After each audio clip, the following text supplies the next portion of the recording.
Yes, yes, sorry.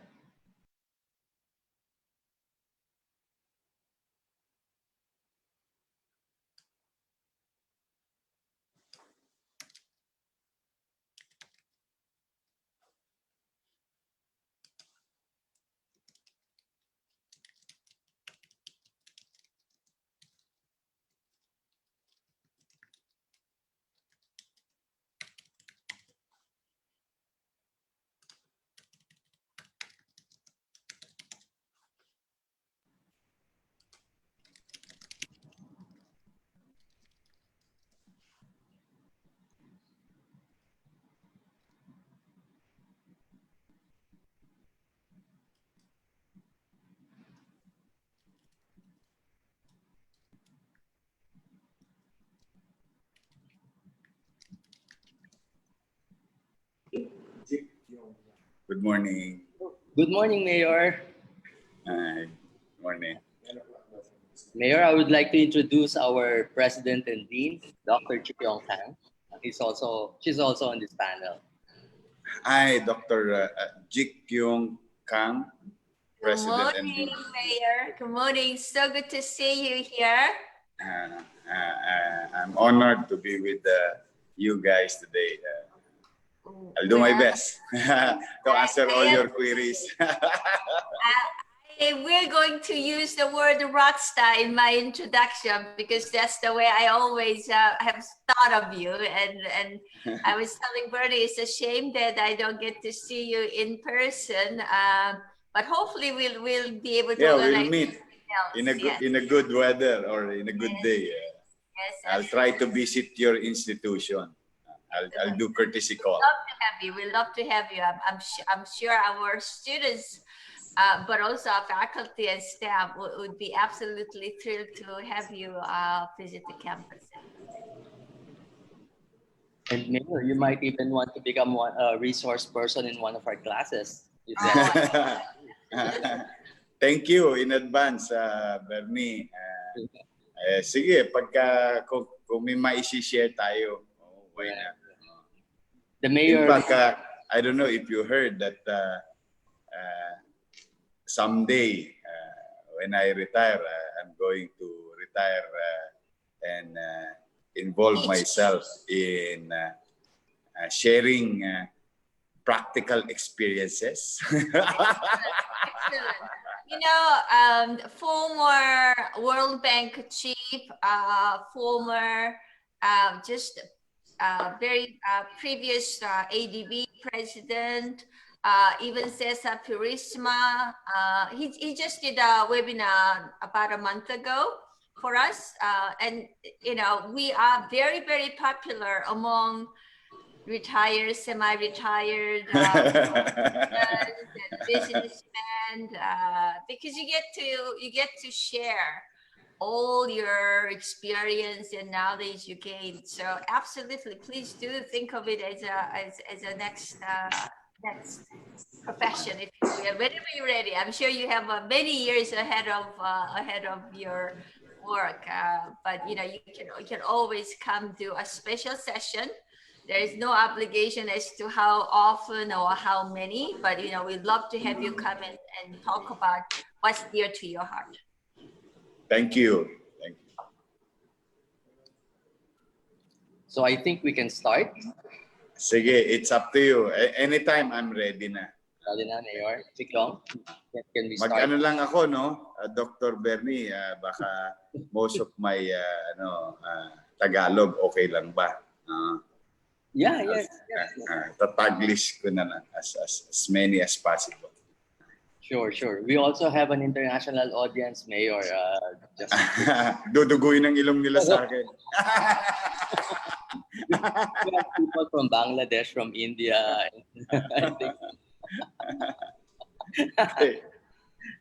Okay. I will share 2 slides lang, no? Okay. At least you'll have a visual of what's going on, what transpired and what's going on.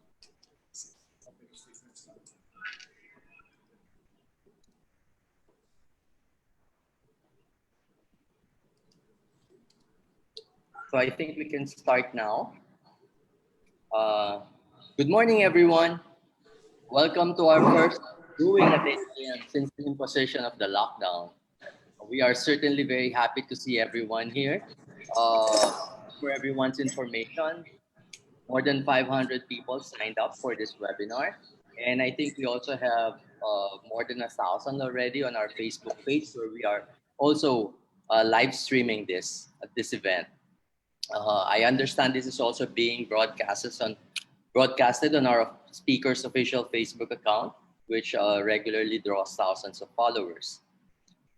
This talk has been long in coming. It was originally scheduled as a face-to-face event last March 20, but unfortunately, it was overtaken by COVID, and we went on lockdown just a week before it was supposed to happen. So I know many of you have been waiting for it, and now it is finally happening.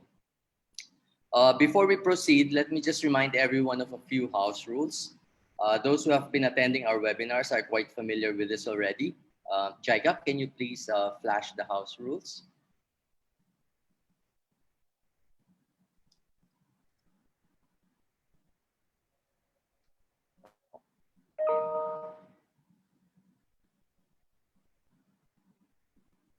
Okay. So to avoid unnecessary distractions, please keep yourself on mute while our speaker is presenting. If you have questions for the speaker, please type them in the Q&A portion on the lower part of your screen. If you see questions that are already there and you want them answered as well, please upvote them so they will go to the top of the list and we can ask them first. And if you have any comments or whatever, you can use the chat box as well. Okay. By the way, I would like to acknowledge one of our alumni, Mr. Jopot Nograles, is here with us this morning for the great assistance in connecting us with the mayor.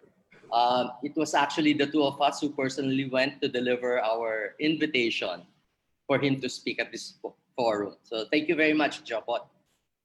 At this point, may I please request our President and Dean, Dr. Jikyeong Kang, to introduce our special guest speaker. Very good morning to all of you, our guests, our panelists, especially our speaker. I am so pleased that we are resuming a brewing at AIM, although we are meeting virtually for now today. But we have been serving normally also hot breakfast. So hopefully some of you have breakfast and coffee ready with you for this wonderful session. Our Brewing at AIM forum has given our alumni, faculty, staff, students, and sometimes external partners a great opportunity to listen to very, very distinguished leaders of this country as they discuss the most important issues that are affecting business and society today. And our session today is no different. For so many years, we all have read about and probably seen firsthand the neglect and decay that has plagued the great city of Manila. I also remember how I grew up in Korea, hearing all about Paris of Asia, the Pearl of Orient, all these wonderful phrases about Manila. But unfortunately, it went on a downward spiral for a while. And I think you'd agree that, more or less, it ended up becoming more associated with the traffic, crime, pollution, overpopulation, rather than the gentleness and the political and economic power that once exuded. Luckily, our special rock star guest and speaker today has something to say about this. He not only has declared his intention to restore his metropolis to its old glory, loud and clear, but more importantly, he backed up his word with the bold actions that have already won a very, very tangible result in a very short period of time. In a just matter of days after assuming the leadership of the city, he managed to overcome seemingly unsurmountable challenges that have remained unaddressed for decades. Clearly, he embodies the traits and qualities that we at the Asian Institute of Management instill in all our students. Our tagline, to lead, inspire, and transform. These qualities actually have never been more demanded of, and certainly not in a very public manner, I might say. As from our speaker, from whose almost 14 million constituents, not only for his leadership and inspiration as they seek to transform their lives and their city in line with his new vision for the historic city of Manila.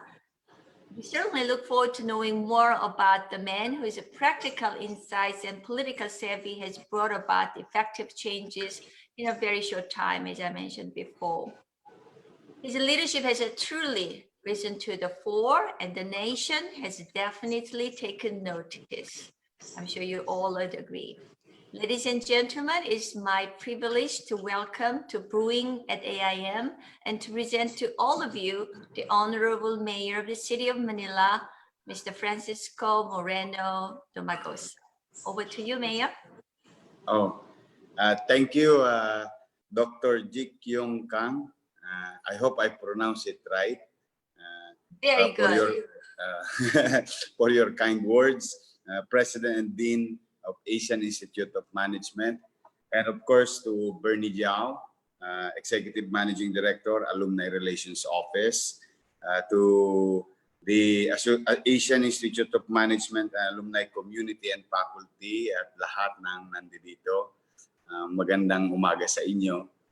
Good morning po sa inyong lahat. Thank you very much. I'm honored and humbled to be part of this talk with you, especially one of the best school, guiding our next generation to lead their respective field of undertakings, and equipping them with the best theory or academic needs to really understand their task. So timing naman, sabi Brewing at AIM, Happy International Coffee Day. Today we're gonna launch our coffee shop. They call it Capitolio. It's going to be launched. It used to be we call this an area of I don't know if that is a good word if somebody is doing their breakfast while doing the Zoom now. But I'll put this a challenging area. And ironically, it's just a spit away from this office. So that's why we really try to do what is necessary and basic.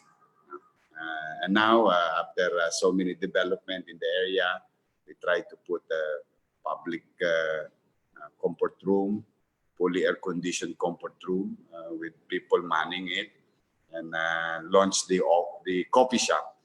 It's like in front of AIM School, Starbucks in Rockwell. That's the peg. And even me, when it was done, I was amazed. So we're going to open it today. So again, happy and enjoy your coffee today, Brewing at AIM. And let me begin by sharing you some SITREP, the situation report of the city. And it's very important to us, especially this pandemic talaga na maraming sumira ng buhay, kalusugan o kabuhayan, talaga. Until now, it's still a continuing challenge, but I hope meron ka ba, share ko lang sa inyo yung graph, I hope nakikita nyo yung graph. This is the situation of the city government, or the city itself, with regard to COVID-19. As you can see, the black line, yan yung death toll brought by this dreadful virus. Unfortunately, about 497 succumbed from this dreadful disease or virus. since we had started getting infected in our community last March. And you'll see the red line. I think this is a July 25, July 25. As you can see, your red line represents the infection. As of yesterday, 12 o'clock, we still have about 687 infected. But we used to have, on a regular basis, regular or daily basis now, about 14, 13, 12, 14, 13, 14, you know, scary at the time because there's so many unknowns or uncertainties at the time. As we progress in confronting this virus, we've learned a lot of things scientifically and in policy. So you'll see the blue line is the rate or trajectory or people getting, people surviving in the city. So all in all, we had about 16,055 with 14,871 survive. I'll be happy to answer some questions later why we had a very high rate of survival. But let me share you the entire picture, the whole picture of the city. See, this is from day one. During the ECQ, during the MECQ, ECQ again, and MECQ, and now GCQ. It's been a month now, a month and a half, consistent GCQ Maynila. And as you all know also, recently, IATF, through the statement of the President, that Manila, as one of the 17 LGU in Metro Manila, and in the entire Metro Manila is under GCQ for the rest of October 31. So it seems mukhang maayos, but let us not take it lightly. We'll continue to do our effort in our own little way to excel on how are we going to attend with the infected. You know,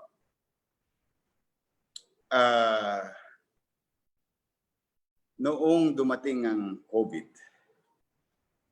we were all afraid, including me. Talagang yung takot natin, I think all our lifetime has now. There's so much anxiety. But when the time that we in government, para bang nagkaroon ng, hindi ko magamit yun, let's just say, focus on it. No? Talagang yung takot namin, ginamit namin siya as a tool to protect 2.4 million Manileños and 3 million daytime population. Nakakakaba, nakakatakot, but nobody will do it for them. So that's why when we had our first infection and too many uncertainties in the situation, we tried to run the city 24/7, and we created the policy. And I'm grateful to the British ambassador, because what transpired in Wuhan caught my attention early January. So I tried to visit London, and fortunately met with the head of COBRA, the Corona British Response Agency, and happy to see some plans. So immediately after we talked, went home and start creating policies and plans, despite of wala pang infection sa Manila at the time. No? At the time. So kaya na-create namin yung code plan, code COVID plan, which is contain and delay plan.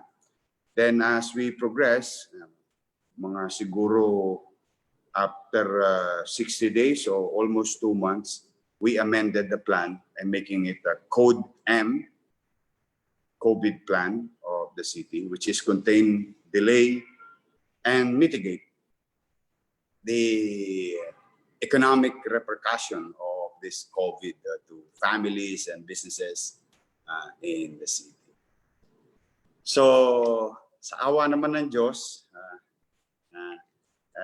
noong hindi namin alam on how people will not get infected or how hard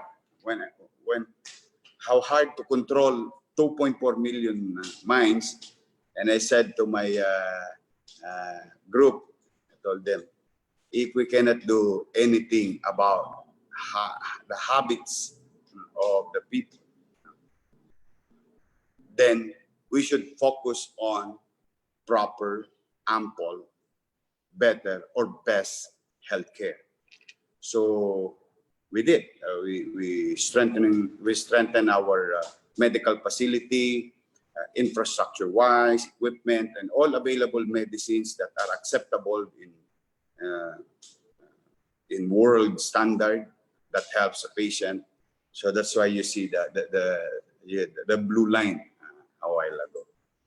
So to cut the long story short, and so that I can accommodate more questions from you, so far it seems mukhang okay.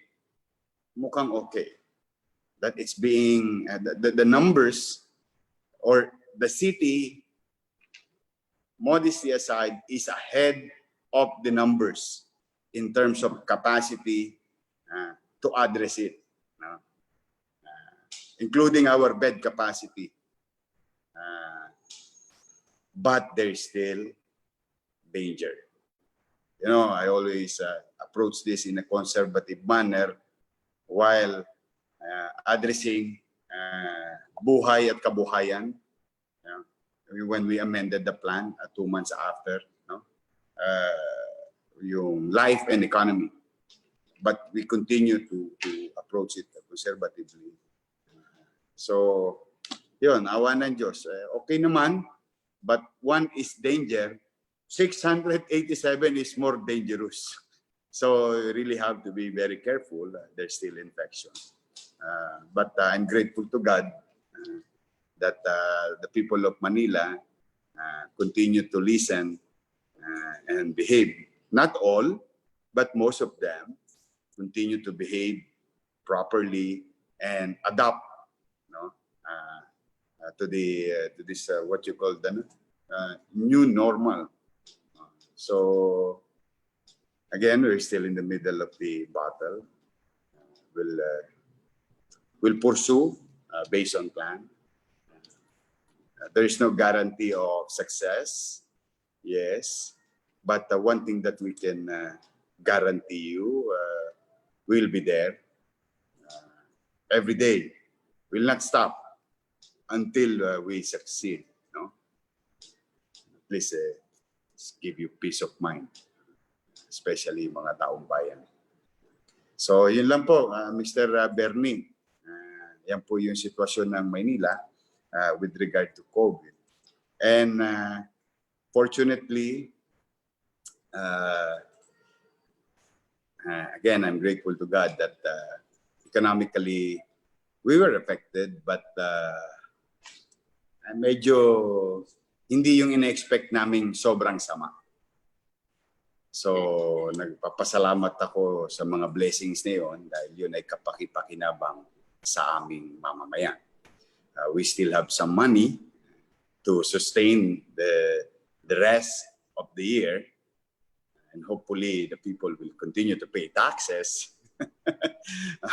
I know it's hard for them, especially the business taxes, but the only way to really address this pandemic so that we can go on and live with towards normalcy is really to fuel the government, and hopefully the government or people in government utilize it properly and efficiently, addressing the pandemic. So I'm again, thank you very much sa inyo, and I'm ready to answer some queries from our audiences, faculties or alumni. I've been seeing a lot of anong tawag doon, yung mga nagahay o mga taga-Bacolod. Yes. Yung nabanggit ko lang yung Bacolod kasi ano yan what they call Panay Island. Kasi my father is from Antique. Mga Ilonggo. Kamusta kayo? Okay. Thank you, Bernie. Yeah, thank you very much, Mayor. I think you also have a lot of infrastructure plans for the city of Manila, di ba? I don't think many of us here know. Baka you can also share with us. Okay. That's a very good question. No? With all honesty, people tend to forget importance of continuing plans, no? Yung continuity of governance. Totoo that most of our resources were diverted or converted into addressing a pandemic. But we must continue to develop our city, especially the perennial problems. It's been there for like what, 50, 40 years, like what Dr. Kang said in the when she said that the Pearl of the Orient, the Paris of the East. Yes, that was true in the 60s, and thanks to Mayor Lacson, that's our heyday. But through some neglect, yes, again, Dr. Kang is correct. May downturn, nagkaroon ng deterioration. So one of those major issues is cleanliness, orderliness, and ISF in the city. So thank God I was given a chance, and thank you to the people of Manila. When I tried to sell them an idea, a concept during the campaign about what my idol did, sumalangit daw ang kaluluwa ni one of my idol, si Prime Minister Lee Kuan Yew, when he tried to address ISF in Singapore in the 1960 and started in 64. And now, as of today, 2020, 80% of Singaporean lives in HDB. So if Singapore can do it, why can't we? So sabi ko doon sa mga mamamayan, we will try to build and adopt the same concept. Kaya natuloy yung tuloy pa rin yung ating in-city vertical housing program. It's our one of our greatest dream. Me being I don't know if your audience knows this already, that I grew up in a slum area. Talagang literal. There. Ano tawag doon? Gutter of society. So I know how it feels to really have nothing at all. Having zero, I think you're in a better situation because I had negative. So I'm far worse than from the others, eating leftovers from the garbage bin. But you know, having said that, so I had this dream to show how can it be done, and it can be done decently. Because we know for a fact that the government in the past addressing ISF, but I don't know if your audience will understand, but these are what we call for photo purposes only. May magawa lang. So, yung, alam mo yung wala talaga. Sabi ko, no. When I was, sir, gaano kalaki? I want 44 square meter at the very least. Why? Ang laki nun. Yes. Because if we're going to build it, and it's hard to build, expensive to build it correct. So, na-build nila, ayun, 15-story, 44 square meter, 2-bedroom, so that they'll have a decent living. I mean, na unit. Now, thank you for asking. It's on its way. I mean, on the way. No? Condominium 1, Condominium 2, Binondominium 1. So in less than 7 months, one assumption. Lahat yun. Ngayon, as we speak, it's ongoing. Because nagtataka yung iba, paano nagawa? 7 months. Ang bilis naman, parang nag-umpisa agad. Usually, alam mo naman kami, sa taong gobyerno, kami mga taong gobyerno, mas mahaba pa ang kwentuhan at pagpaplano bago i-implement yung bagay na dapat implement. So it's the other way. We're just fortunate. That's why I told you I'm grateful to God and grateful to the people of Manila. When they bought the idea, that idea has already supported the concept. Kumbaga, nandun na siya. So kaya nung in-implement namin, puro DED na lang ang pinag-uusapan namin. Detailed engineering, design, yung soil testing, because it's there already. When I really wanted to lead the city, it's there, it's planned. No? It's a concept and planned, sold, bought. That's why it was implemented with the help also of the financial institution. I always believe in good money versus bad money. So, fortunately, despite the adverse opinion of an agency of government with regard to the financial status of Manila, when I assume it's really bad, no? Ano pa bang bad sa adverse? Worse, no? Basta masama. So, despite of that, when I talk to this financial institution, and I said to them, I have a dream. I want to build this, I want to build this. But I don't have money. And second, I will not qualify for the loan as a city. You know, I don't know what transpired. After 3 days, they went back to me. Sir, you have now a standby loan. Huh? Na-shock ako. Nagulat kami. We'll give you 10 billion. What? 5 billion lang hinihingi ko. So, I am grateful that there are still a lot of sensible people in the government when they see things that are maybe siguro yun na rin yung ano nila, yung intention to really address and attend to this, no? To confront this existing perennial, unattended, neglected, abused word para sa mahirap, abused word, abused community by politicians like me. They always use para sa mahirap, para sa mahirap. But you know, when you talk of proper program, you know, me being one of them, used to be one of them. When we talk about it, We don't talk about it by giving them 3 kilos of rice, 1 kilo of rice, a few hundred peso. No, that's not proper. Proper is you really love, you really care, but you discipline. Running the city as like a father in a house, no?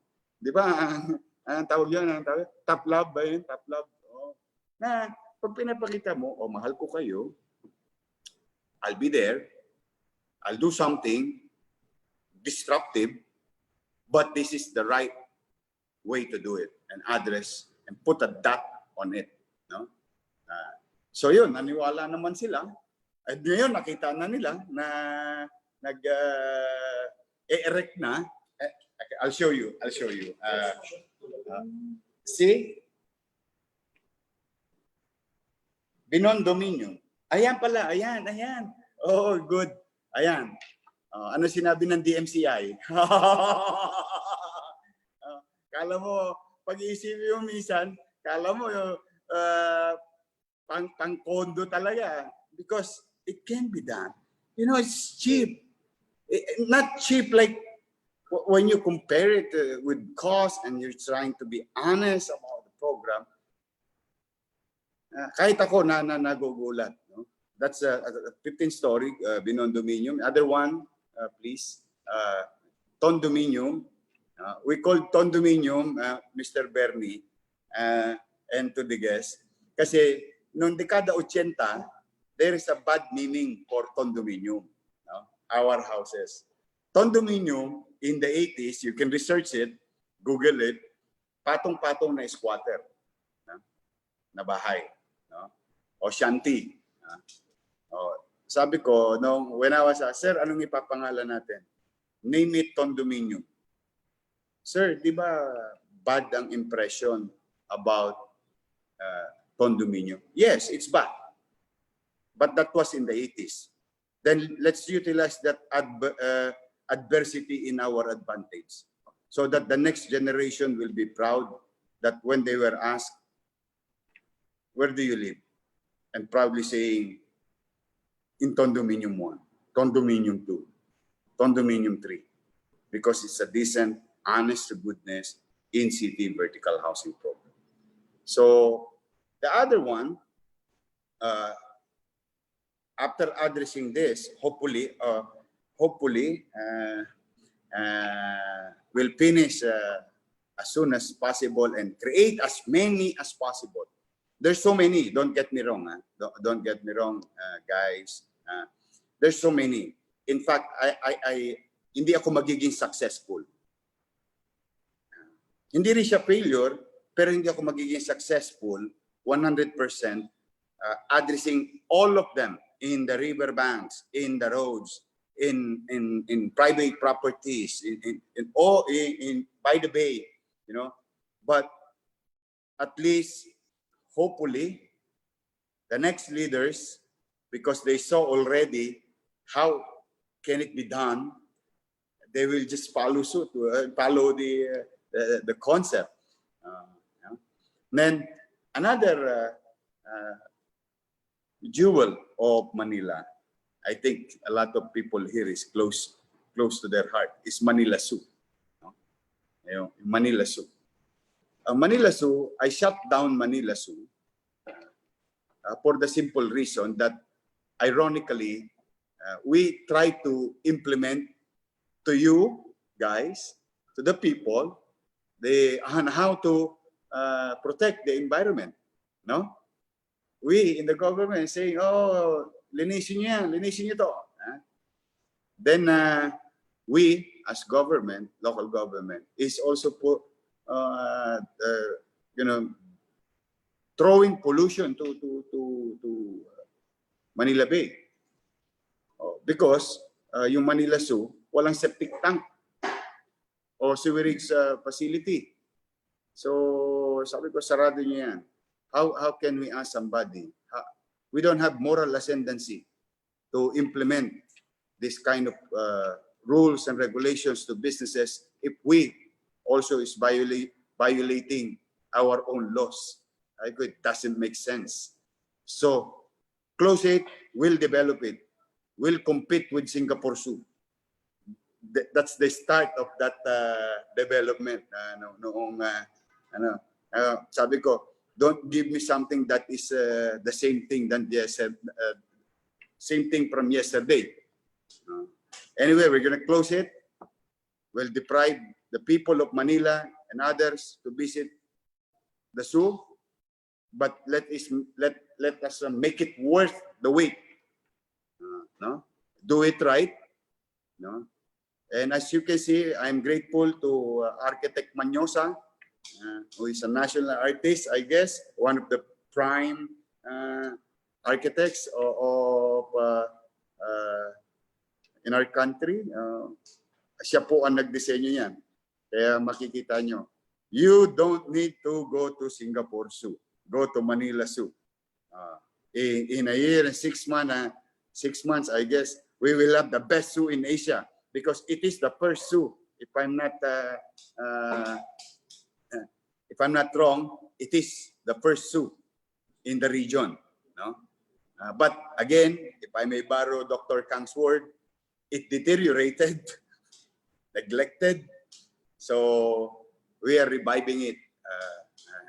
I'm excited for you because when I saw the design, with all honesty, wow. Mahirap kasi magbuhat ng bangko. I'm just, minsan na-excite lang ako talaga. But I'm looking forward to really build the best zoo in the region. Okay. Then, timely, sabi ko, I want to build Makati Medical Center in Manila. Sabi niya, what do you mean, sir? Sabi ko, even though it's a public hospital, it doesn't have to look that way. Including the facilities and equipment. Sabi ko, kung talagang totoo tayo sa tao, if we are honest on telling and putting actions to our words, that, we wanted the best care, healthcare, blah, blah, blah, blah, blah, blah. Then let's show it to them. Let's show it to them. We'll build it. Fully air-conditioned, 10-story, limited numbers in a ward, and most of them have private rooms, privacy. And meron akong joke dyan na Bernie, when you're in the higher floor, can you imagine yourself? You're in a near-death situation and you're very poor, right? Yung last breath mo, and you're poor, literally. And then you had this service, health service or healthcare from the city, and you see Manila Bay in a glass, in an air condition. Hindi ba ikalulugod ng isang mahirap yun na hanggang sa huling sandali niya na pagmalasakitan siya ng kanyang pamahalaan? So these are the things na naisip namin, and as you can see on top, there's a helipad because our dreams may be in the near future to have a medevac, because we are buying, and it is in the middle of Pacific already, our dreams of buying the best ambulance, the way it was being shown to us in the movies, in the States, in Europe, that a life-saving ambulance. It's on its way. Hopefully by October 21, na-build siya sa Illinois. No? My dream is 6, 1 each hospital. We have 6 hospitals, but we bought 12 to run the other 6 24/7. Hopefully, we can achieve that kind of service that any John Doe and Mary, mahirap, middle class, mayaman, can avail and will avail because it's high quality, good quality services. Because in Manila, I already declared as a matter of policy on how to treat people of our constituents. Walang mahirap, walang middle class, walang mayaman. Sa Maynila, lahat pantay-pantay ang value ng buhay. lahat may halaga. Let us not rape that kind of rape those words para kilitiin ang tenga ng tao na lagi na lang itong sektor na to. Paano naman yung sektor na to? Di ba this is governance? Sabi nga ni ano ba sinabi ni Abraham Lincoln na why kill the page the wage payer. Diba, parang pag inisip mo, nga naman, may sense naman. Masyado tayong divisive in our policy for so long. So all these infrastructure projects, including donations and protecting our heritage, as you can see, the Jones Bridge, the Cartilla, and mind you, in a few hours, day, and the circle. No? So all those heritage sites and creating more open green space, literally. And I'm grateful that the DNR came up with the anong tawag dyan, computation, that we already built about 30 hectares of open green space in 1 year. Horizontal and vertical. We've been building open green space. Why? I'm always after, yes, we love environment, but yung tubig, kayang linisin. There is science on it. Yung tubig na madumi, at dumi sa tubig, kayang kunin. Pero mahirap linisin, hangin. At ang hangin is universal. So I don't like a bad air quality and so many particles in the air. So the goal is put more greens and create a better air quality. And again, thank you to DNR. They gave us a machine to audit us. When it started, I was worried. Worried. Ko, gano'n kaya kasama ang quality ng hangin. But again, salamat sa Diyos. We pass with flying colors in what do you call this? Loton alone. No? Loton is like EDSA. No? So many vehicles. But it's being surrounded now by greeneries, horizontal and vertically speaking. So all those infrastructure, yes, we focus on pandemic, we focus on COVID. We continue to do so as we speak. But we don't want to deprive the city of an opportunity, and time is the most expensive commodities in this world, if I may put that in right perspective. You can lose money, you can lose anything, but you can get back money and earn again, save, and or other things. No? But if you lose time, you lose the opportunity and you cannot buy back time. And as I have said, that was in the 60s. Today is 2020.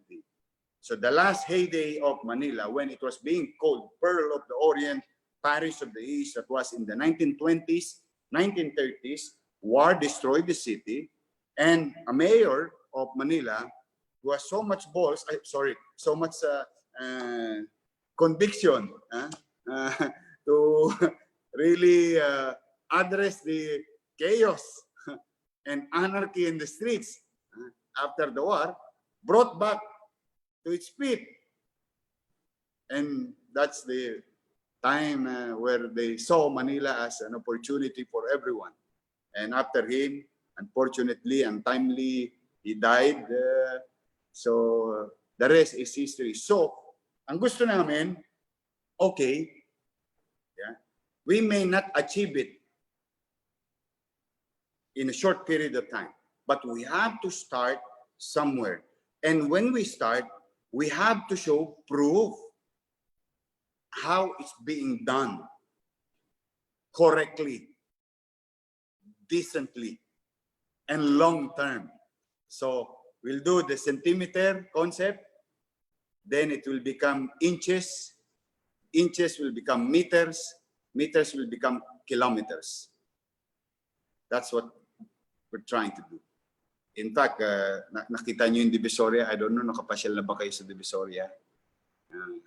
One of the, yun nabanggit kanina rin yan eh. Oh, na, for 40 years, in 48 hours, they're all gone.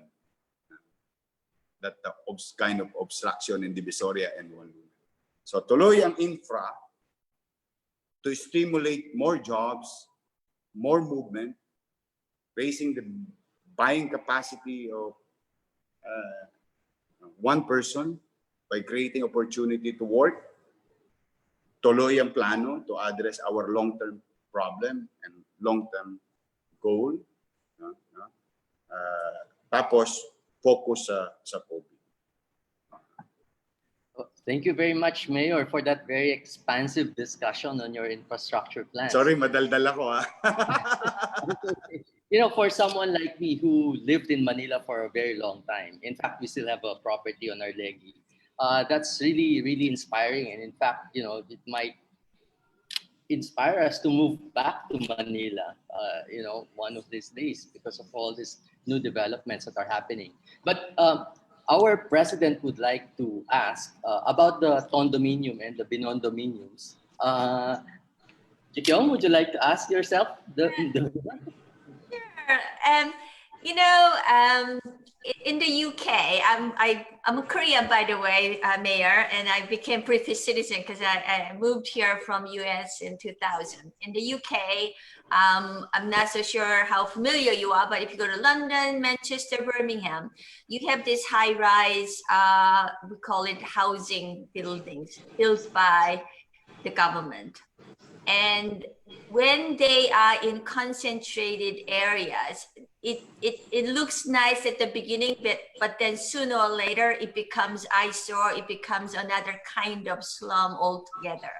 And what I've seen throughout the world, the successful housing project done by the government often mixed with other regular housing. So it's not just, you know, low-cost housing built by government, the block after block after block, but they will be mixed with the shopping areas, they'll be mixed with a middle-house income, schools, and it really needs a lot of planning, very good planning to begin with. And I don't know how your big vision looks like. And related to that is, you know, politicians are politicians, and you may move on to the higher, more important roles. And I don't know if you can be the mayor of Manila forever, but you know, if you move on to something else. There's no forever, only in EDSA.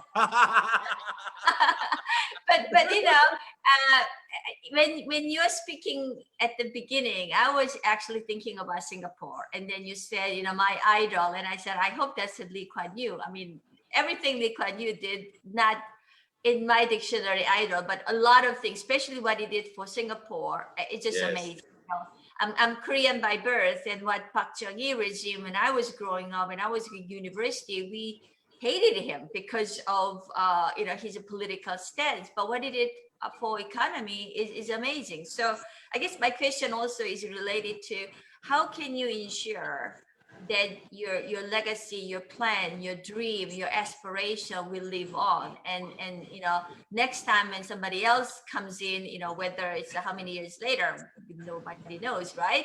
But we'll continue. I think it's important that we think about the long trajectory, not just when I am the president, when I am the mayor, when I am the, you know, whatnot, that I think about the short-term, medium-term plans. Oh, you have a that is a good question, no? Because it happened already. Dr. Kang, just for the sake of our viewers and here in the Zoom, Dr. Kang was right. It didn't only happen in London, also in some part of New York. No? It deteriorated. It's just a big mess, an eyesore. It happened also in Tondo. I think it has something to do with the design. First, it has something to do with the design. You know, when I saw some of HDB, no, hindi ko may paliwanag sa engineer, nasa loob lahat yung nangyayari. Walang pwedeng gawin sa labas, in the facade area. Mapapansin mo, unlike what did you see? I don't know if you saw the one in Riles ng tren. The Skyway, the Osmeña Highway. Oh my God! Because I think there's something wrong with the design. Because it's hard to police millions, thousands, hundreds of thousands of people with different minds and attitude. But if you limit their discretion, no, one way or another, and making it as part of the design, you are solving already a few percent of the problem. The second problem is we tend to send them there, kick them out in the street, send them there. That's it. Solve. Picture taking, post it. That's it. No, we have to change their mindset. We really have to not educate. And I think educate is not the right word to that. It's about talking to them, making it appear and inculcate in their mind that the opportunity given to them on how are they going to value and how they're going to step up their perspective. So we're going to go after their mindset. Another thing, if you mess, I'll do the Lee Kuan Yew again. I'll kick you out of that building. With all honesty, Mr. Lee Kuan Yew did it. Because when he built it, the same challenge. He has no money.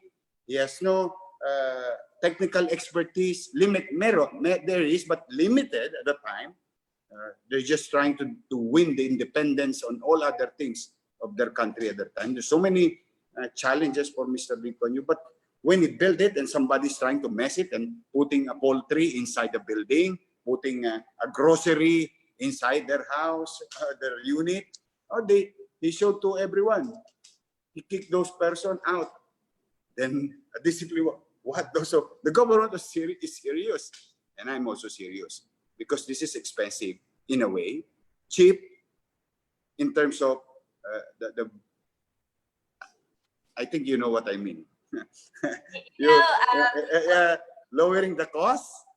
Yes. Government is always high cost, but low cost, but not at the expense of the integrity, quality, and this is the decency of the building. No? So my point, yes, it may happen. No, it may happen.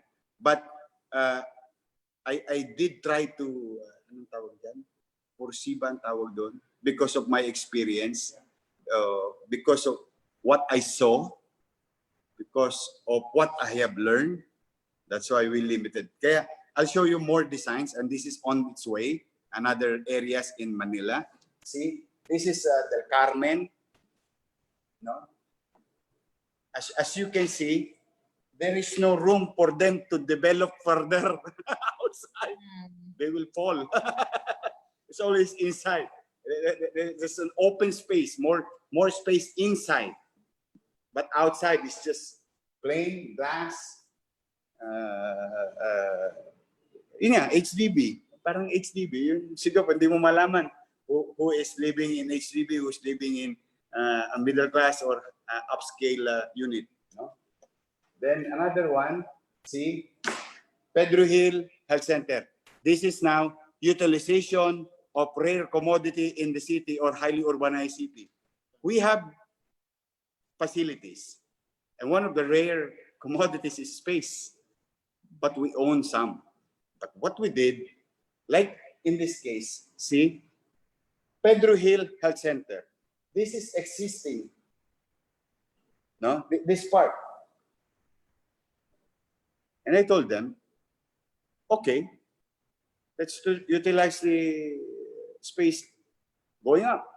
So here, Pedro Hill Health Center housing. So it's going to be a health center, parking space for two-wheel and four-wheel vehicle, then housing. And again, I agree with Dr. Kang. You have to mix demographics. You cannot just allow one sector alone and connive among each other, or dog eat dog concept in the street. We call it in the street. We put muscle against our neighbor. No, you cannot. You have to put. You mix some sensible people to avail and to grow. Like for example, working class employees. Yeah. With the consistent secured yung income, tapos maganda ang perspective. So ihahalo-bilo natin sila para yung mga halimbawa man kung may mga iilan na bulok na idea, kainin siya ng magandang idea or perspective in life. And I agree with Dr. Kang. You have to mix the demographics inside it. If not, they're the one who's going to destroy it among themselves. So, see, and this is another one, San Lazaro Public Market, a public health laboratory. This is our laboratory in San Lazaro, Santa Cruz. Existing. No? So, the same concept.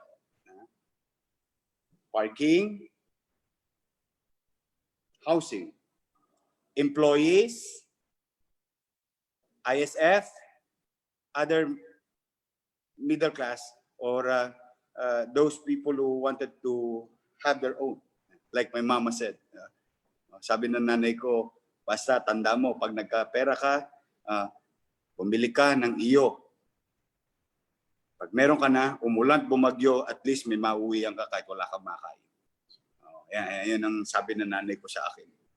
So the same payo yung ginagawa natin. Ito na yung binondominium. And the condominium. Yung condominium.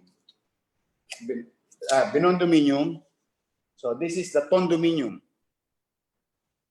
And if there's one good thing about this place, condominium, there's so much garbage on it. I think you saw it in Facebook, no? It's like mountain, literally, mountain of anong tira-tirang karne, mga sungay ng baka. Because it's in a veterinary, it is in our slaughterhouse. No, there's so much filth in that area. I think some of your viewers saw it in the early part of my administration. So we flattened the area, created this, then building slaughterhouse again nearby, because the people like the livelihood in the area is about culling, pagkatay, meat industry in the area, sort of say. Sorry, ubusan na ako ng English. Ang hirap nito. Slaughterhouse, no? Slaughterhouse. That's the yung community livelihood in the area. So, yeah. And I agree with you. You cannot put all the same demographic in just one.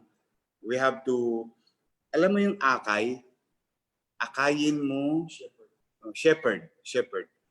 Yung mga maling pananaw o maling nakasanayan, di ba? Na yung mali naging normal, yung abnormal naging normal, kaya yung normal naging abnormal naman. Kaya hindi ko pinapayagan yun.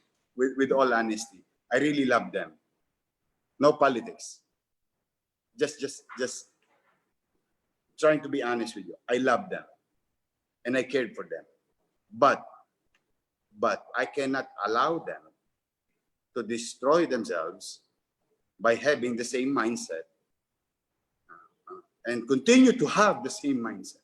I have, at least, at the very least, moral obligation to tell them and how to discipline yourselves.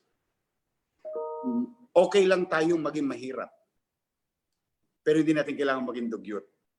And I always remember my mother would always tell me, you know, I have, I think, 2 uniform. No? For 10 years of schooling, 6 years in elementary, in public education, and 4 years in high school. I have only 2 uniform. Whole year round. So, minsan, nagninis-nis. This is metaphoric, the way I understand it now. But my mother would always tell me, oh, sira yung damit mo. Tahiin mo. So, ibig sabihin, di baling luma, di baling mahirap, pero pwede ka naman decente. Hindi mo kailangan maging dugyot. So, those things, and the way also Mr. Lee Kuan Yew, for so many speeches and books that a few pages of those books. And I'm grateful to my professor in Boston when he encouraged me to go to NUS and visit NUS. Then I was exposed to this kind of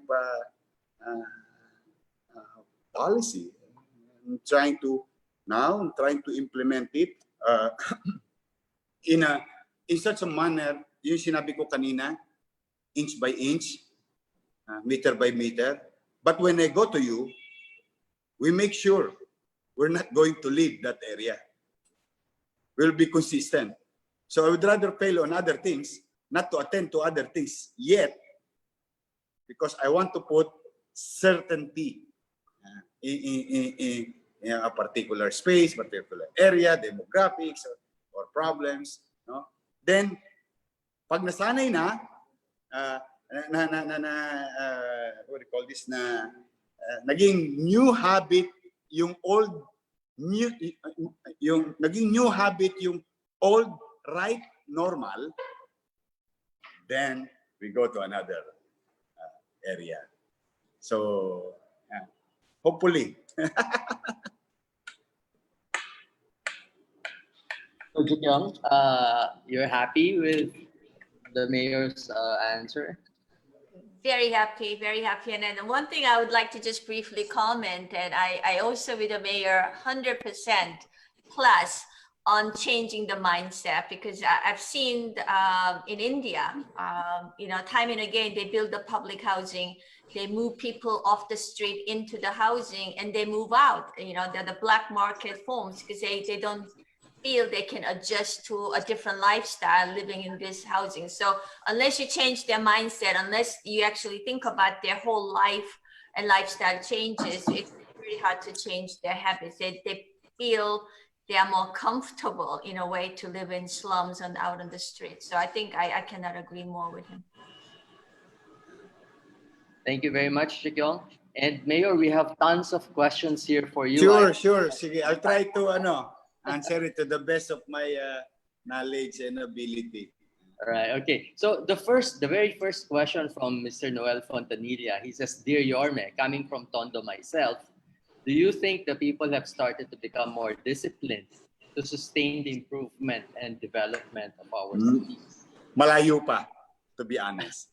Because it's like what Manila says, you keep coming back to Manila. We keep coming back to Tondo. So sabi ko nga sa kababayan ko, binuto nyo na ako eh. And ang hangad ko lang talaga, yung alam mo yung pinanggigigilan ko lang, alam mo di baling mahirap yung bahay namin. Alam mo yun, di baling hindi namin masyado na-develop yung bahay namin, pero alam mo yung may dignidad sa pagiging mahirap. Kasi may disiplina kami, kasi mahal namin ang sarili namin, kasi may paggalang kami sa kapwa, kasi we respect their opinion, di ba? Tapos malinis ang kalsada, walang siga-siga, na ito malakas. Ganyan, okupahan yung kalsada, then tutulo ang laway ng kapitbahay, maiinggit, gagawin na naman to. You know, all those things. And this is very challenging because it's been there in their mind for 50 years. So that's why, again, sabi ko, huwag kayo magtapon ng basura sa ilog. Aba, akalain mo, walang bisa. Okay. So it's true that you cannot teach old dogs new tricks. Then, let's not give up. Sabi sa akin ng mga taga-DPS. Anong plano nyo, sir? Go there. Every day. Every single day. No absent. Clean up the creeks. Pick up all those solid waste materials in the body of water. Every single day. Every single day.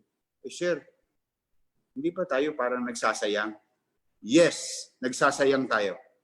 But what I am after is for the children to see you doing the right thing. And seeing their parents throwing garbage in the creek, that it's wrong. Because nature of kids, no, walang mali siya ang bata eh. Wala pa yung hindi pa yan dudero, hindi pa yan dudera, no? Wala pa yung malis. If they see that the government is consistent, if they see that I think the government is doing it right, and my parents is committing mistakes or wrongdoings, then naturally, maybe 20 years from now, new mother and new fathers and lolas will teach their kids to do the right thing. So we're doing it because we're trying to clean it, but what I am after is naturally, unti-unti, ma-change yung mindset ng next generation. So sabi ko, it's either magkakulani tayo sa kilikili, kakapulot ng basura, at sila naman magkakulani ng kakatapon ng basura. Yes, that's the attitude na binigay kong mindset sa ating mga DPS. And I'm grateful that I think 2 international organization about the environment just gave them an award. Yung Mandaragat para sa Manila Bay, Baseco Warriors in Baseco, and Ilog Estero Rangers, binigyan sila lahat ng award. And I'm happy for them. The city was given recognition, and I said, oh, you received the award. You did this, not me. Then, again, going back, that is only one of many. Kaya, kung magiging yes, we will continue, and I hope, ang pinagpapasalamat kong behavior kanina about the people of Manila, behavior towards the danger of getting infected, and they start listening to me or to us as government. They start to behave differently. So because of every day I do the live, the Facebook, and I am grateful to my professor in Boston that when he said to me that how to use existing technology to communicate with your people and how to apply groundswell principle by empowering your people with much information, validate it, act on it, naturally, you'll arrive somewhere, sort of saying. No? So, yun, may challenge pa rin. May makukulit pa rin. May tolongges pa rin. No? But, yun nga sabi ko, magsasawa kayo sa akin. Hindi ako magsasawa sa inyo. Until the last day of my service, I'll try to excel from it. Like what Einstein said. Don't expect different results that will come to you tomorrow if what you did today is the same as yesterday. Well, there are many comments here, Mayor, that are saying that they agree with you, no, on what you're trying to do. And one of the comments related to that says part of changing the mindset is to educate and motivate the poor people to know how to live their lives in prosperity. They only know how to live in poverty.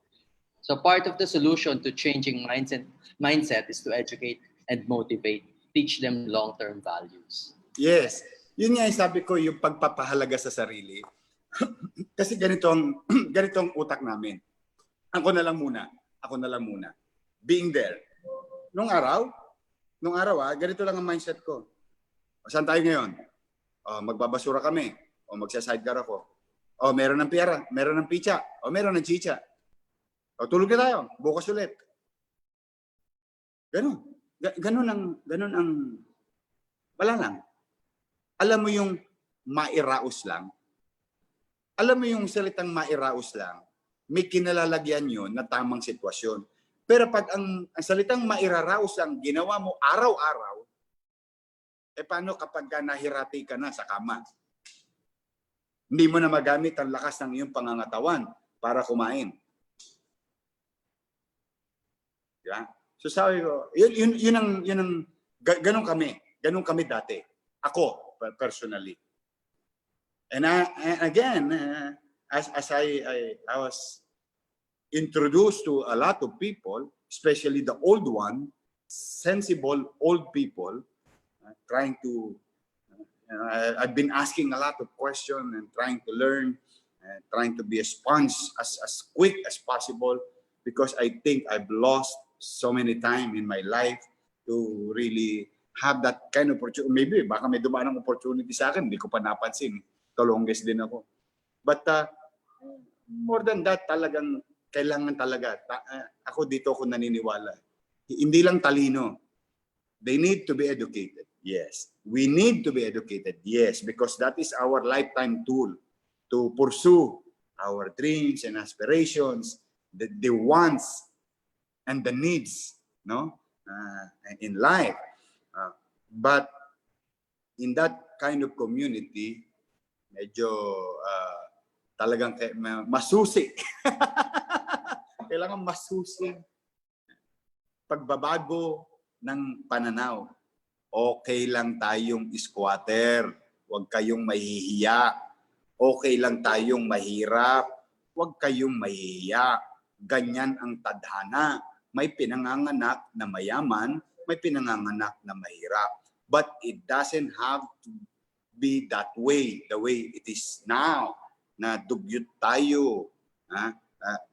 Marami tayong hugot sa katawan. Instead na tumutulo ang laway natin, pursue, magpursige, persevere, no? Mangarap. At ang pangarap, hindi yan nalalaglag sa iyo. Hindi lalakad yan. Pinagtsatsagaan yan. Pinagpupursigihan yan. So these are the things that I've been sharing for them. Tapos, ito pa, may poloso po pa, may sumagot. Kasi may itsura ka, kaya nakapag-artista ka, kaya umangat ka sa buhay. No. Remember, sabi ko sa kanila, bumalik ako sa pag-aaral. Pagkatatandaan niyo yan. Totoong high school finish ako. Totoong masama ang grammar ko. Pero I went back to equip myself, because if I go to you and ask you to do something, because I did it. So if I can do it, you can do it also. If this thing can happen to me, it can happen to you also. Ganon ko sila kinakausap. Huwag niyong limitahan yung inyong capacity to achieve things.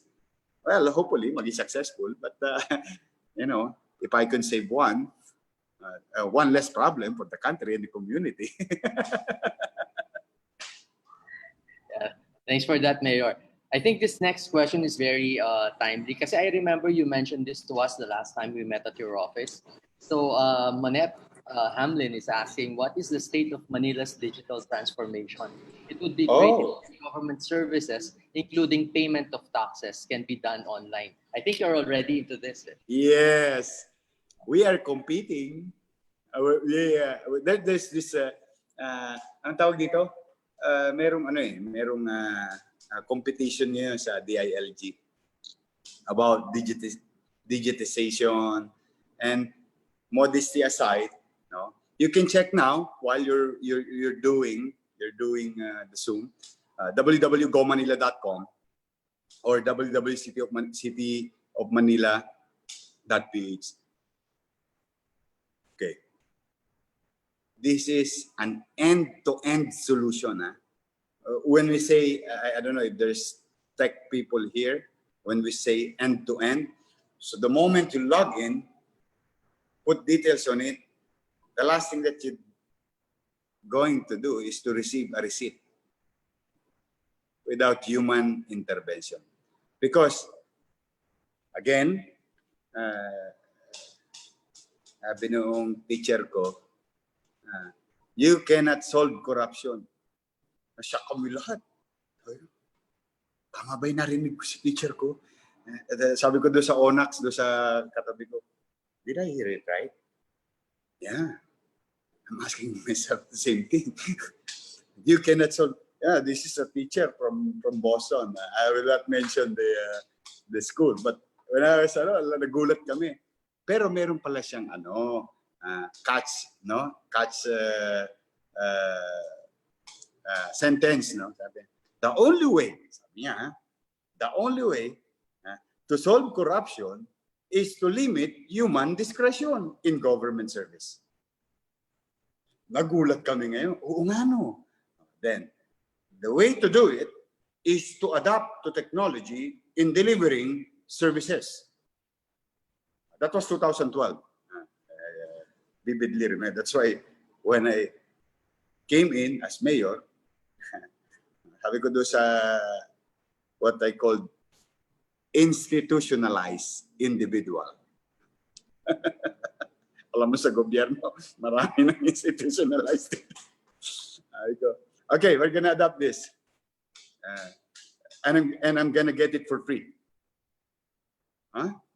Dito, pag digitization sa gobyerno, ang cost hundreds of millions, 200 million, 300 million, all the millions in this world. Then you end up with nothing. And I got it for free.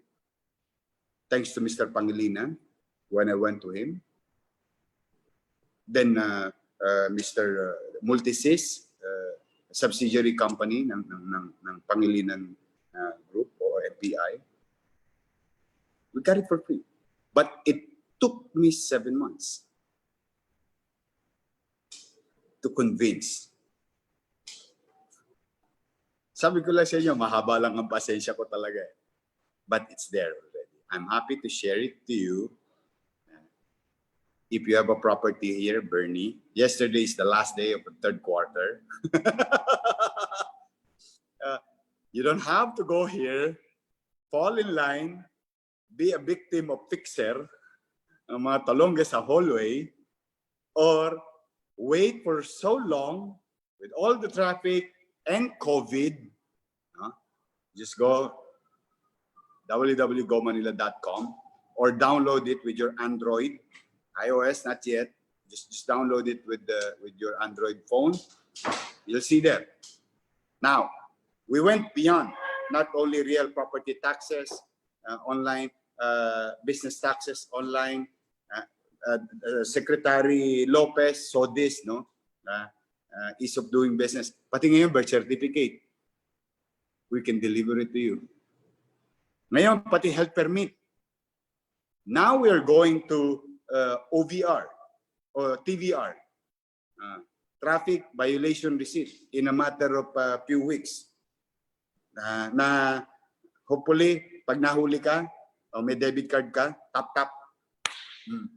Or kung wala man, huwag ka mag-alala, ibibil kita. So, alam mo yun, you're trying to do something, pero yung una, at a glance, no, you're trying only to solve one problem only, pero sa totoo pala, nagkaroon siya ng additional effect. Yun pala yung ibig sabihin ng professor ko. Now I understand it fully. O, kita mo, di wala akong kaba. Pag nagbayad ka, Bernie, real time, pasok sa kaban ng bayan. Walang naka-float na pera somewhere else. So, automatic pumapasok sa kaban. And you get an official receipt virtually or in soft copy. And you can have also, in a good day, hard copy of the official receipt. In fact, I'll share you some user experience. There's a lot of OFW immigrants who owns property here, are paying their taxes from as far as Czechoslovakia, Europe, Middle East, America, and Japan. Nagbabayad sila. Meron pa kami mga nasa Tacloban, nagbabayad sila ng property online. And sabi nga may mga kwento. Ito mga user experience. Dati madalas ako maloko ng kamag-anak ko, pinadadala ko pambayad ng amilyar, sabi nakabayad na daw. Yung pala yung resibo, gawang rekto. Pinadadala sa akin, pag-uwi ko, baon-baon ako sa utang sa amilyar sa gobyerno. Sinusubasta pa ng... Ang ganda ng mga kwento. Ngayon, hindi na. Kaya ko na magbayad online. And I'm very grateful. And I'm glad to be of service. And this thing is happening. You can check gomanila.com and palalawakin pa namin yan. Now, we are introducing and adapting to new normal of doing business and making it an opportunity for anybody not to pay anymore for domain name or all other hosting. Even the city of Manila can build its own Lazada that any John Does and Mary can do business online. Yung mga ano na yan, medyo malawakang approach namin. But the infrastructure is there, and to top it all, it's free. You did not pay for it, Bernie. Not a single cent. That's so awesome to know, Mayor. Kasi it used to be a dreaded expense whenever payment time came and you have to, physically go and pay your taxes, di ba? So this is really awesome. Tapos alam mo ba, Bernie, if I may share to you again, a little lang. Alam mo ba, di ba ang time clock natin is 12-12? 24 hours. Di ba last day? Last day is the worst day of any payment, no? Talagang ano yan, sabay-sabay mga Pinoy. Pero pag nagsara ng 5 o'clock, yari ka na. Tama ba? Penalize ka na, tama? Go home, penalize ka na. Ang mahal ng penalty. But no. With Go Manila, you still have until 11:59 p.m. So, at the comfort of your home, wherever you are, you can pay. Di ba? So, imbis na ma-penalize ka, hanggang sarahan ka, last day, ugali naman ng Pinoy yan. Gusto mo lahat last day. No, you still have 6 hours. Because the system will recognize 24 hours clock. Di ba? So, you'll never be penalized. Perfect. That's really perfect, Mayor. Just for that alone, you get my vote. No, actually, wala yung election.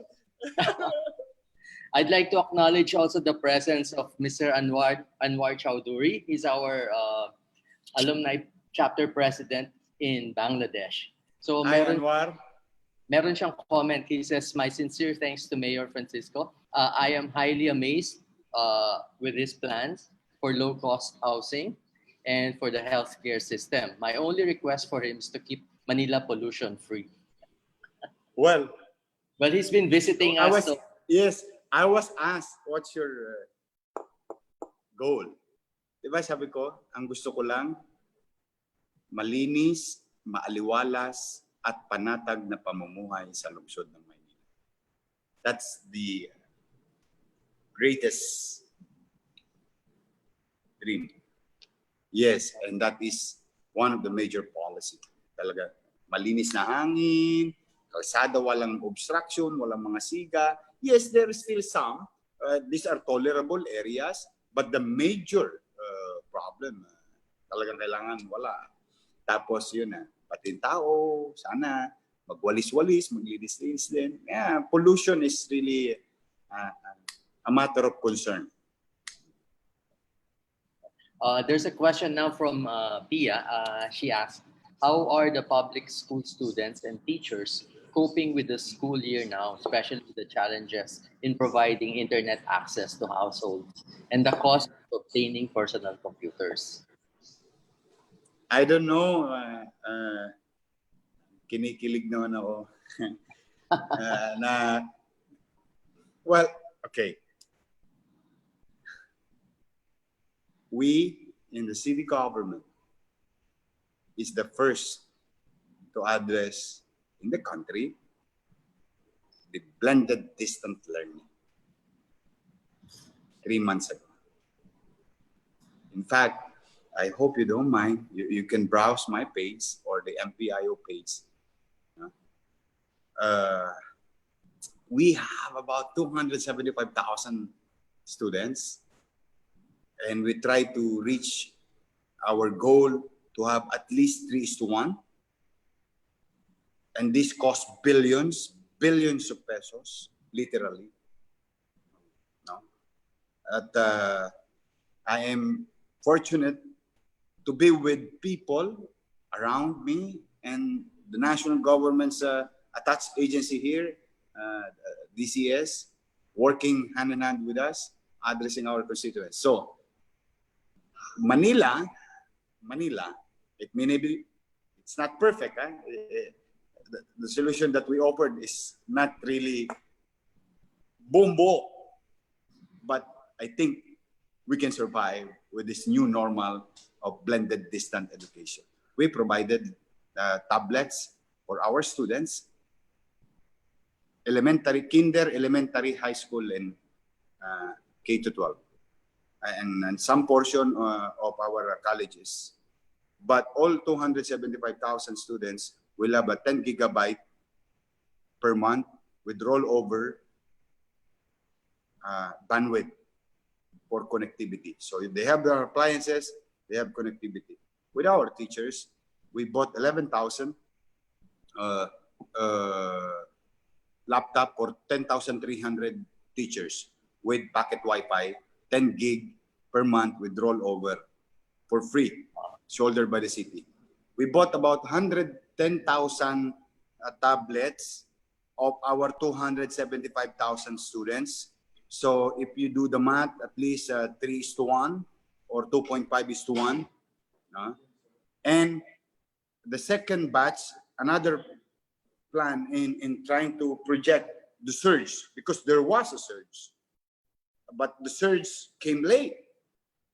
Enrollment kasi is supposed to be, sabi ko na mga iba nating kababayan sinabihan na sila, July 1 to 31, mag-enroll kayo. Nag-enroll yung iba, August. Oh, patay kang bata ka. So, siyempre, nung July 31, meron kaming data, we address the data. Then here we are opening up again because, in fairness naman, alam mo, maawa ka namin talaga, Bernie. Maraming may mga mag-aang ang buhay, nahirapan. They transferred their children to public education system. 21,000. Ang transferin namin, Bernie. I mean, parang ang sakit sa dibdib bilang ama, bilang ina. That's why we try to adopt, address, or yakapin sila. So we bought additional 27,000 tablets for that. No? That will come later. Yung 110, tomorrow tapos na, October 1 ngayon.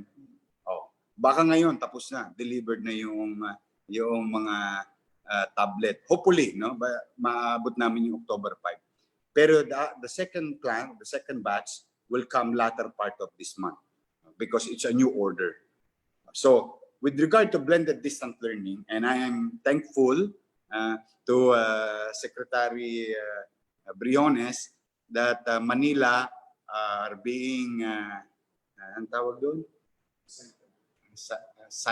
Sinesite ang pinapakitang model to adapt immediately. And this took 3 months to do it ahead of time. Yun yung, kasi parang ganito ginawa namin, Bernie. Yung nag-announce. Alam ba, let's just say, no? Nag-announce today ang DepEd, few months ago, no? Nag-announce today. Adapt to blended distant learning. The following day, we had a meeting. We had a school board meeting. And that day, we gave ourselves 48 hours sa kanya-kanya naming opisina to find funds, realign things, reappropriate things, and all other things. So that on the third day, we adopted all those. We started with 900 million 26. Then a week after that, naging 1 billion 54.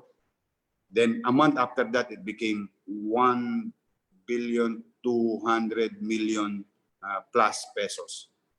Internet, connectivity, and tablet and laptop. Both teachers and students. But it's not perfect. As I have said, 2:1, maybe 3:1. But at least everybody will have an opportunity, to have access. Because based on statistics, one family or one household will have about average of 3 students, elementary, high school. Magkakapatid ba, Bernie? So they can have one tablet for the household, and they have bandwidth each So that si ate, hindi pwedeng abusuhin si bunso. Kunin yung bandwidth niya. So may kanya-kanya silang bandwidth or internet access, which is about 10 gig. And I think maraming salamat kay Ernest. Globe won the bidding. I think they're going to donate a few gig additional for free. Ayaw niya ipasabi. Pero basta, hindi ko na lang masabi kung ilan yon. Basta Ayala Group of Companies and Mr. Ernest going to help also. Then trying to develop our connectivity with infrastructures and modifying the demand, modifying the facilities by addressing the demand, especially in weak signal area.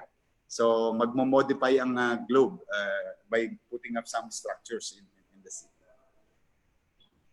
And we're ready. Oh, that's really that's really very commendable, Mayor, and congratulations. And you really are displaying proactive leadership. I think that's what's really needed at this time. We also have another question here from one of our students, actually, who also happens to be an executive of an LGU in Batangas. No, his name's Colin Garcia. He says, "What are your guiding principles when it comes to disaster resilience?" And he's also asking if you can give a lecture to their executive masters of disaster risk and crisis management. I don't know. I am no expert. In fact, I can honestly say that nobody, including mga matatayog na bansa, Korea, Japan, America, British. Ito na nga, pinakamaganda na nga sana natin model, New Zealand. Di ba? Nagkasiro na sila. Bigla na naman meron. So, it's I don't know, nakakatakot talaga to si coronavirus. Di ba? Parang pag-isip mo. So, but I always remember lectures when I attended to executive programs and lectures. Alam mo yung pagka-fluid yung sitwasyon, dapat fluid ka din. Okay? If I can share something, we're not yet successful. Don't get me wrong. We're still in the middle of these challenges. Yes, if there's any consolation, out of 2.4 million, 15,000, 16,000 infection, and with flying colors of survival rate namin na talagang out of this world. I'm very happy with grateful to my doctors and nurses. But yung talagang is maging fluid ka lang. When I told you a while ago, I slept there for 3 months.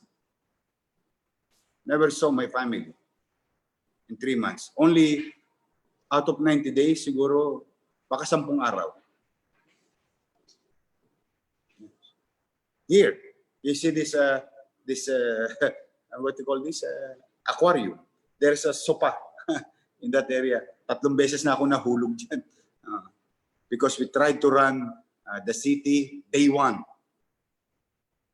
Day one, run the city 24/7 because we want to be aggressive and learn as fast as we can on how to adapt, how to not to get infected because there's too many unknowns at the time. So wala siyang, mayroong mga particular guidelines in disaster and risk management, pero kasi this is unique. This is pandemic. The last time that we had this is 1912. And there is no playbook about it at that time. When we were in the beginning of this pandemic, our pandemic. But I think 2 months, that's why I've been trying to open up businesses. I've been trying to open up, the economy in the city. In fact, even the ECQ, we are the only LGU who continue to receive and allow, even in ECQ, allow the commerce or trade of our agricultural product coming from the northern part of Luzon, southern part of Luzon. They come here, inopen ko, to sustain and continue the accessibility or maging ano yung pagkain, yung basic, no, yung pagkain available sa market sa mga palengke. Kasi alam niyo naman yung Divisoria, di ba? If you're familiar with Manila, in nighttime, all the goods, no? And in the same manner, on the other side of the recto is the bay. And in the bay, there is port. There's where your sardinas, your luncheon meat, and all other food, no, dyan dadaan sa amin. Whether export or import, we continue to open that. May mga shinolder kami na burden. Kung sarili lang namin ang inisip namin, sarado namin Maynila, but you know, that's unfair to other neighboring cities. So yun, may mga kaya nga gusto ko, di ba, naalala mo, nagkukwentuhan tayo. Ay, sinasabi ko kanina before the live, sabi ko, someday I'll try to teach. What are you going to teach? The practical application. Kasi in between the rules, in between the guidelines, there is unforeseen situation that needs to be addressed by the leader of whatever flock or group. Ulitin ko, needs to be addressed immediately because nobody can decide on the situation. And you must take that risk. You must manage that kind of risk, and that hopefully a tolerable risk. So if we make mistake, pwede ba tayo makabangon? Not so much risk. This is not about money. This is about life. This is about health. So there is this risk appetite na medyo tolerable. So you have to manage that risk, and you have to decide as soon as possible. That's why I've been telling everybody, if this is a fluid situation, you must be fluid also. Huwag mong kahunin ang sarili mo kung ano lang yung natutunan mo academically. You have to apply and sense of, alam mo, if you have a knowledge of your nasasakupan, the way they will react, attitude, they move, you know, magkaka-idea ka na hindi nakikita ng iba. And that's the time na doon mo sasabihin, todits tayo, wakali todits, nangka todits. Dito tayo. All right, thank you very much. But we're still in wala, ano pa rin kami naghihingalo pa rin kami sa Maynila. I mean, let's be fair to our conversation. There's still danger in Manila. Right.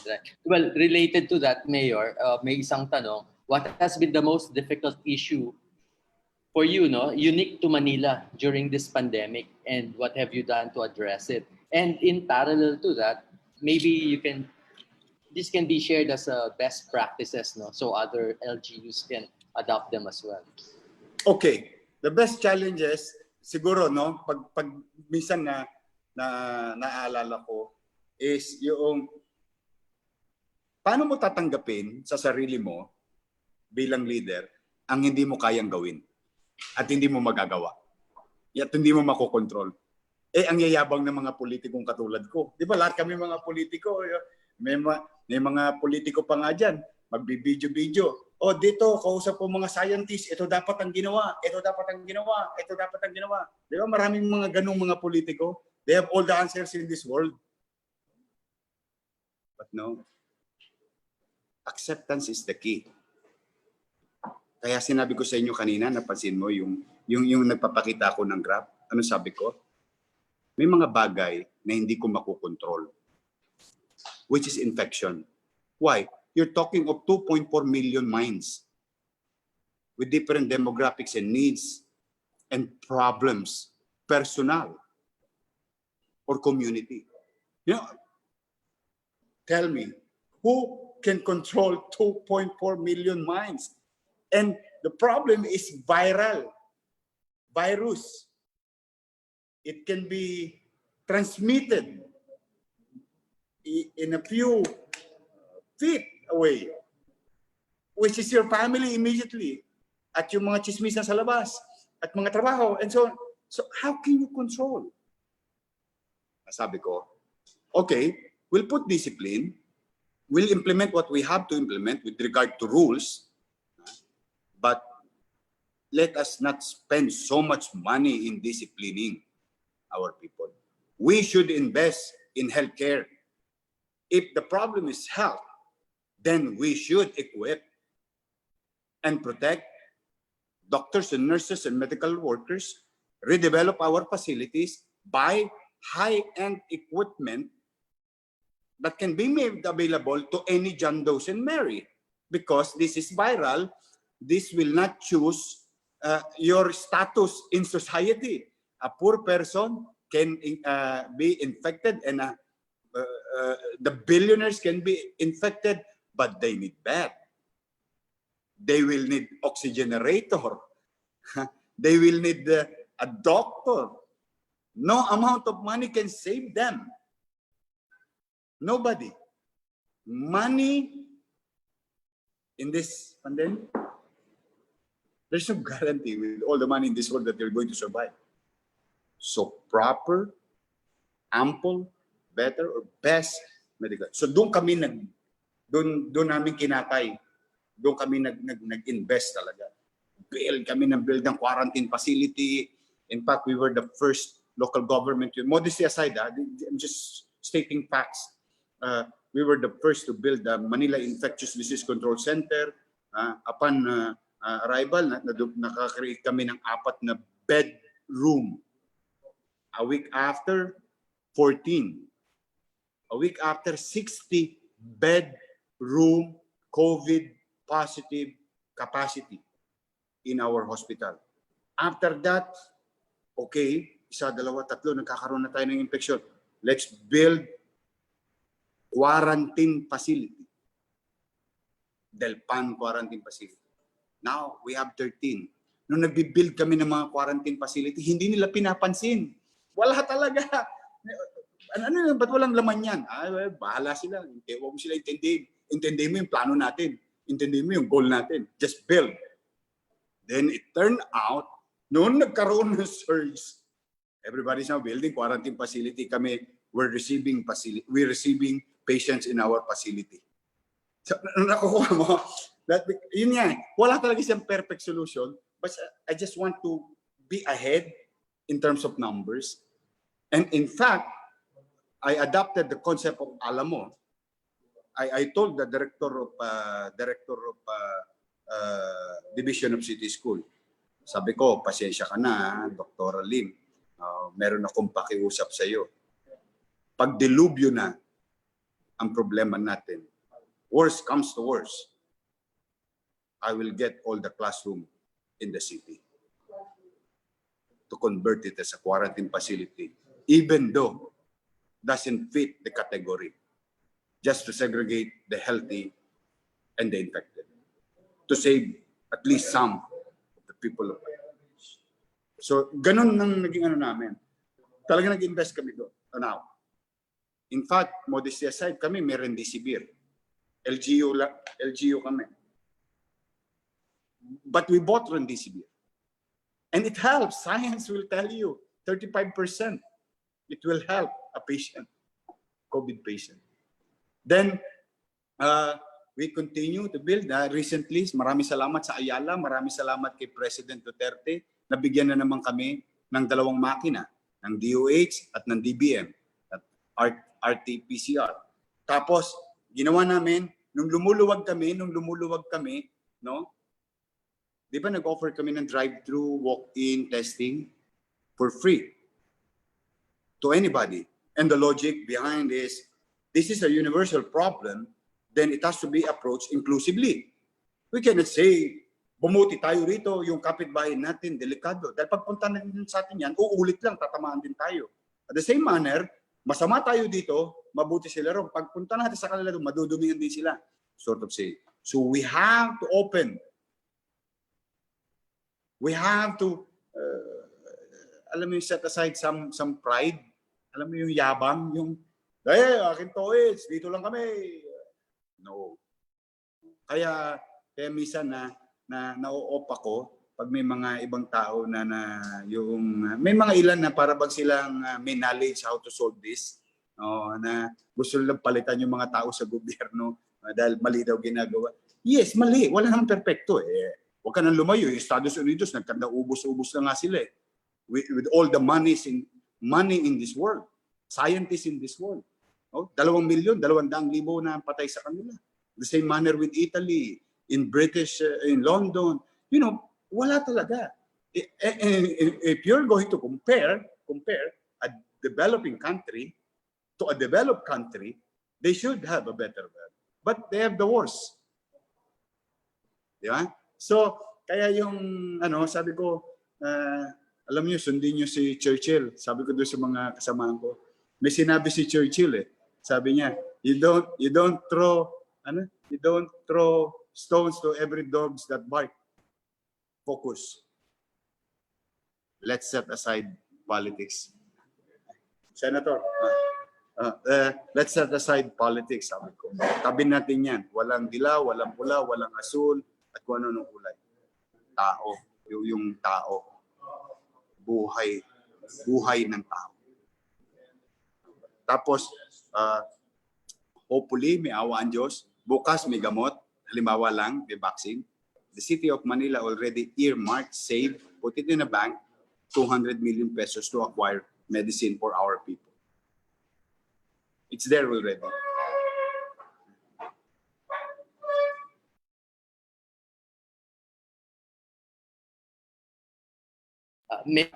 I just received the text message from your chief of staff. Meron kaya tang next announcement.